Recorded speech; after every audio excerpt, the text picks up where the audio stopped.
प्यारे बच्चे बच्चियां इस छात्रावास में रहकर अध्ययन कर रहे और अपने भविष्य की तलाश में लगातार संघर्ष कर रहे हमारे छात्र साथियों, बच्चों बच्चियां, निश्चित तौर से जिस सोच के साथ हमारे पूर्वजों ने जो ये स्थान बनाया और जिस तरीके से पार्टी की सोच रही कि गरीब से गरीब तबका भी जो गांव देहात या सुदूर जगह से आएगा, चंदौली, गाजीपुर, उधर बिहार चकिया, उधर से जो सुदूर नौगढ़, उसे भी कोई जगह ऐसी मिल जाए बनारस में कि जहां वो रहकर अपना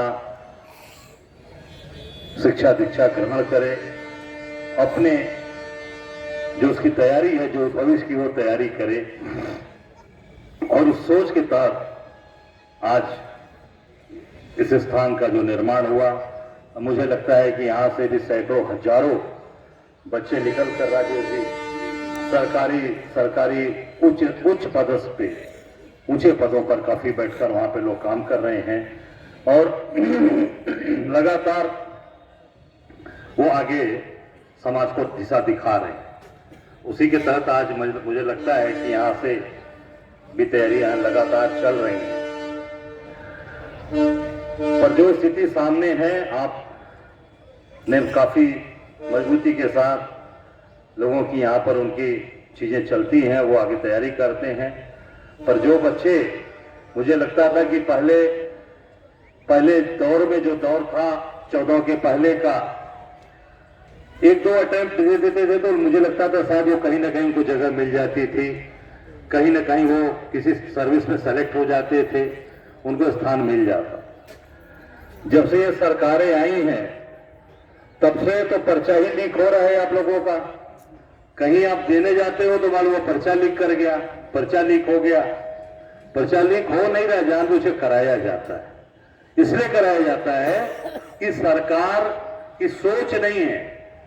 सरकार केवल और केवल बड़े औद्योगिक घराने के अधीन पूरे देश को काम कराना चाहती है। आप कितने भी टैलेंटेड हो, कितने भी योग्य हो, आप उनके अधीन काम करिए। गुजरात की कंपनियां देखिए चारों तरफ हावी होती जा रही हैं।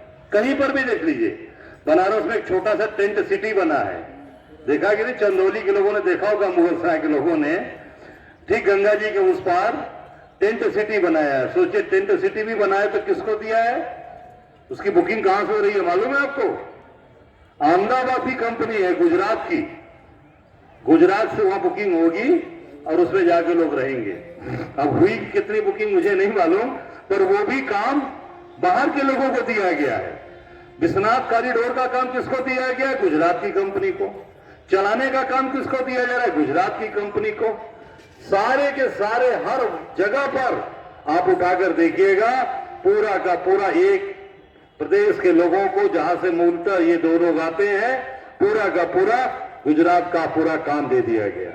कहीं चंदौली के लोगों को काम मिला हो तो बतावा, बनारस में कहीं मिलल हो, कहीं कोई आदमी काम कर रहा हो कि नहीं भैया हमार भाई हमार बेटा बहुत अच्छी नौकरी पा गया?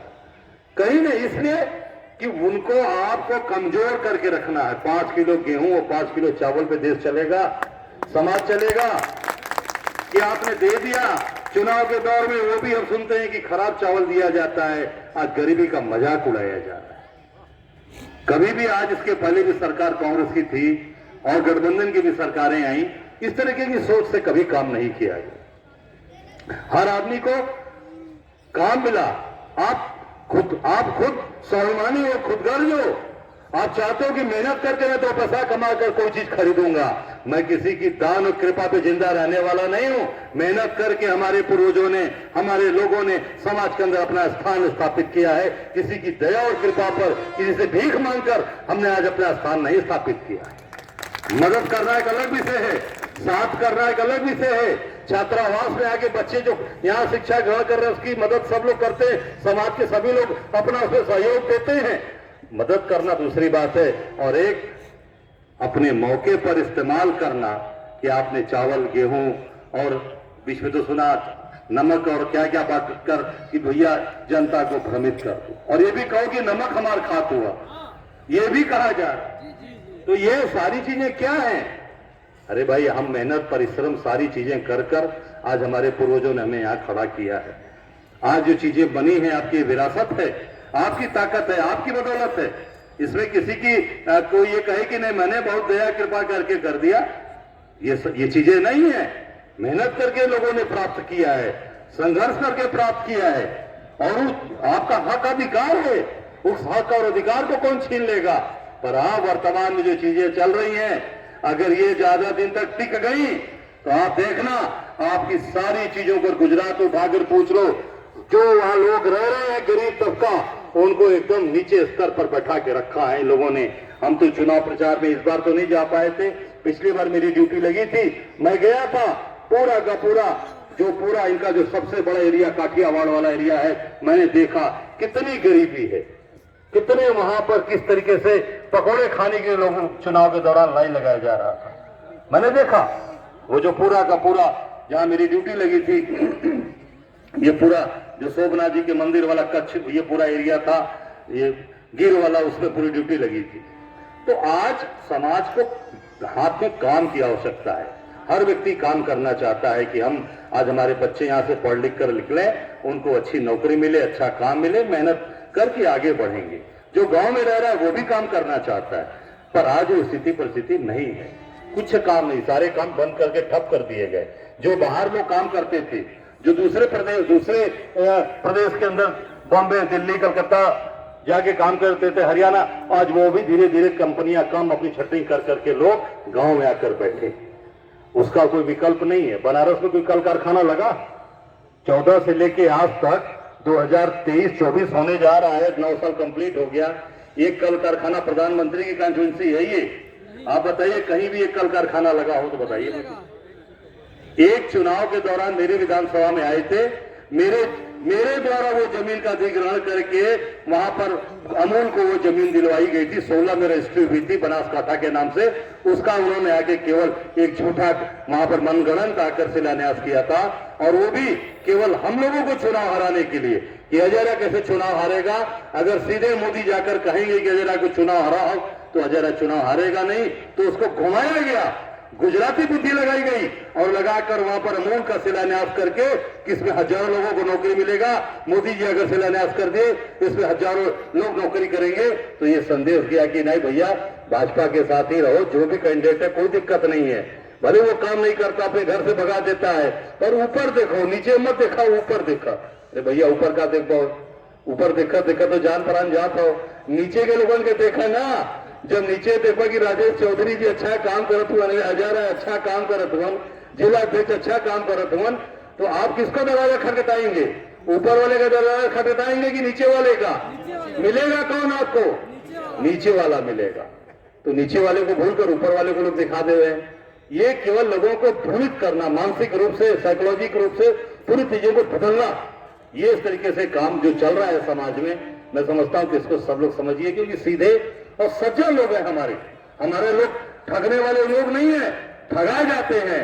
पर ये न समझे ये लोग कि जो बार बार ठग रहे हो, वो जनता जब पलट कर जवाब देगी तो खड़ा होने का अवसर भी नहीं मिलेगा, कहीं अब टिक भी नहीं पाओगे। और वो समय आ गया, हमारे नेता राहुल गांधी जी जिस तरीके से सड़क पर निकलकर आज 108 दिन 10 दिन से निकलकर सड़क पर काम कर रहे हैं। अभी प्रेस कॉन्फ्रेंस की हो रही थी, मैं गाड़ी में सुन रहा था, एक एक पत्रकारों का जवाब दे रहे थे, एक एक लोगों की बात कर रहे थे, हर व्यक्ति की बात।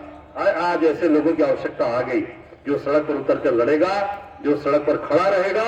निश्चित तौर से आम आदमी, किसान, साधारण आदमी, विद्यार्थी, बच्चे, डॉक्टर, इंजीनियर, सबका स्नेह प्यार, माताएं बहनें, सबका स्नेह प्यार साथ उनको मिलेगा, और निश्चित तौर से मिल रहा है। मैं राजेश जी को, इनकी पूरी टीम को अपनी तरफ से ढेर सारी शुभकामनाएं देता हूं। जो ये बीत रहा है साल, वो आज अच्छे तरीके से सबके इस वर्ष अच्छा बीता, और आने वाला जो 2023 का वर्ष है वो शानदार बीते। उस देश 2023 में हिंदुस्तान नई चुनौतियों को आगे लेकर और मजबूती से खड़ा हो, और ये हमारा जो छात्रावास है ये और इससे बच्चे टैलेंट के साथ आगे बढ़े, अपनी जो उनकी सोच है, जो नौकरी पाना चाहते हैं, जो करना चाहते हैं, अपने मकसद में कामयाब हो। मेरी ढेर सारी शुभकामनाएं, बहुत बहुत धन्यवाद। जय हिंद, जय भीम।